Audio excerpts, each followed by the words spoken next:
বানিয়ে নেবো সহজভাবে চিলি চিকেন। তার জন্য কিন্তু আমি এখানে চিকেন নিয়েছি, আর চিকেন হাড় সমেত, মানে কোনো কিছু বাদ দিয়ে নেই। এখানে এই যে মেটেটাও নিয়েছি, আর এই দিয়ে কিন্তু আজকে আমি চিলি চিকেনটা বানাবো। প্রথমেই ম্যারিনেট করে নিতে হবে চিকেনটা। তার জন্য আমি দিয়ে দিচ্ছি এখানটায় একটা ডিম ভেঙে।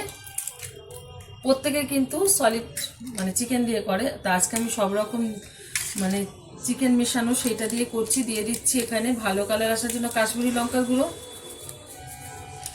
দিয়ে দিচ্ছি গোলমরিচের গুঁড়ো,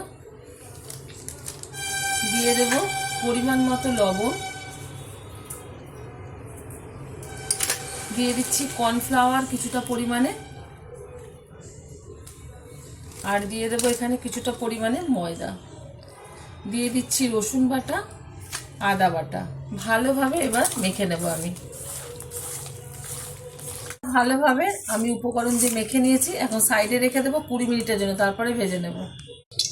চিলি চিকেনগুলো ফ্রাই করার জন্য ওভেনে কড়াই বসে তাতে দিয়ে দিয়েছি 2 রকমের এখানে তেল, সাদা তেল আর সর্ষের তেল মিশিয়ে করছি। তেলটা হালকা গরম হয়ে গেছে, তেলের মধ্যে আস্তে আস্তে করে কিন্তু চিকেনগুলো ছেড়ে ভালোভাবে ভেজে নেব। সব রকম দিয়ে কিন্তু আজকে চিলি চিকেনটা করছি হাড় সমেত। চিকেনটা সুন্দরভাবে নেড়ে চেড়ে উল্টে দিয়েছি, আর যত লেয়ার কম হবে ততই কিন্তু চিলি চিকেনটা খেতে ভালো লাগবে। অনেকে লেয়ার মোটা করে দেয়, ভালো লাগে কিনা জানি না, তবে আমার কাছে ভালো লাগে না।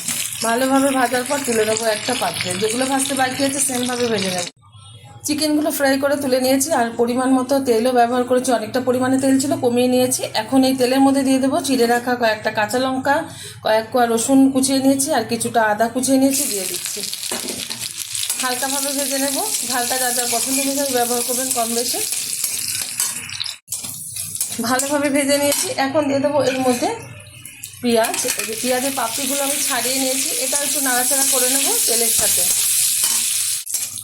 পেঁয়াজগুলো একটু নেড়ে ছেড়ে নিয়েছি। এখন দিয়ে দেবো ক্যাপসিকাম, এটাও একটু নেড়ে ছেড়ে নেব।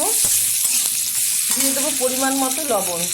লবণটা বুঝে ব্যবহার করতে হবে, যেহেতু সোয়া সস ব্যবহার করবো সেই কারণে লবণটা বুঝে ব্যবহার করছি আমি। আপনারা একটু বুঝেই ব্যবহার করবেন। ভালোভাবে একটু তেলের সাথে নেড়ে চেড়ে নিয়েছি সবগুলো উপকরণ। এখন একটা মিশ্রণ দিয়ে দেবো। কিছুটা পাত্রে জল নিয়ে দিয়ে দিয়েছি কর্নফ্লাওয়ার পরিমাণ মতো, দিয়েছি সোয়া সস, চিলি সস আর টমেটো সস। মিশ্রণটা ঢেলে দিলাম, ভালোভাবে কষিয়ে নেব। দিয়ে দিচ্ছি কাশ্মীরি লঙ্কার গুঁড়ো ভালো কালার আসার জন্য। ভালোভাবে কষানো হয়ে গেছে। এখন দিয়ে দেবো এর মধ্যে ভেজে রাখা চিকেনটা দেওয়ার পর বেশ কিছুক্ষণ নেড়ে চেড়ে নেব। আমার এই রেসিপি যদি আপনাদের ভালো লেগে থাকে আপনারা অবশ্যই আমার চ্যানেলটিকে সাবস্ক্রাইব করবেন, লাইক করবেন, শেয়ার করবেন। আর এরকমভাবে সহজ উপায়ে একবার চিলি চিকেন বানিয়ে খেয়ে দেখবেন, আশা করি ভীষণ ভালো লাগবে।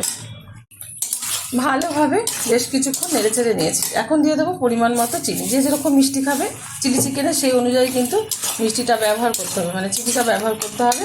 দিয়ে দিচ্ছি পরিমাণ মতো জল, আবার একটু নেড়ে দিচ্ছি। ঢেকে দিচ্ছি 20 মিনিটের জন্য। ওভেনের আঁচটা মিডিয়াম করে দিচ্ছি। ঢাকনাটা তুলে দিচ্ছি। খুব সুন্দরভাবে কিন্তু চিলি চিকেনটা হয়ে গেছে। ওভেনটা বন্ধ করে দিচ্ছি। এটা এখন নামিয়ে ঢেলে দেবো একটা পাত্রে। আর গরম গরম পরোটার সাথে এরকম চিলি চিকেন আজকে সার্ভ করব। আশা করি আপনারা অবশ্যই এই রেসিপিটা ট্রাই করবেন।